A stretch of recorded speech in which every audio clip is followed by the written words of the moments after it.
Hey everyone, I am Payal and you are welcome to my vlog. এই ভিডিওগুলো বেশ অনেক দিন আগেকার রেকর্ড করা, বাট আমার একদমই সময় হয়ে উঠছিল না যে আমি এগুলো এডিট করব। সো আজকে অনেক দিন পরে আমি আবার একটা ভ্লগ ভিডিও আপলোড করছি। ফার্স্টে আমরা গিয়েছিলাম একটা দোকানে কিছু ক্লদিংয়ের উদ্দেশ্যে, কিছু জামা কাপড় কেনাকাটার ছিল আমাদের। তো সেখানে গিয়ে আমাদের যেগুলো ছিল সেগুলো চটপট আমরা নিয়ে নিই।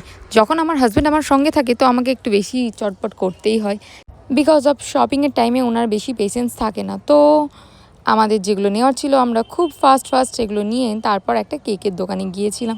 সেখানে একটা পারপাসে আমাদের কিছু কেক কেনার ছিল, তো সেটা নিয়ে নিই। তারপর একটা জায়গায় দাঁড়িয়েছিলাম একটু ফুচকা খেতে। তাই আজকে অনেক দিন বাদেই আমি শালপাতা দেখতে পেলাম। শালপাতার ওপরে অনেক ছোটোতে ফুচকা খেয়েছিলাম, তো আজকে সেখানে অনেক দিন পরে আবার শালপাতাতে ফুচকা খেলাম। তারপরে আমরা গিয়েছিলাম করিমসের দিকে। সেখানে আমার বরের ইচ্ছে হয়েছিল একটু চা খাওয়ার, আর তার সঙ্গে আমার ইচ্ছে হয়েছিল একটু আইসক্রিম খাওয়ার। তো আমার যে আইসক্রিমটা পছন্দ ছিল সেটা যদিও সেখানে অ্যাভেলেবেল ছিল না, তাই নতুন একটা ফ্লেভার আমি সেখানে ট্রাই করেছিলাম, বাট সেটা আমার খুব একটা পছন্দ আসেনি। আজকের শর্ট ভিডিওটা এখানেই শেষ করি, আবার দেখা হবে অন্য টাইমে। Bye bye, see you next time.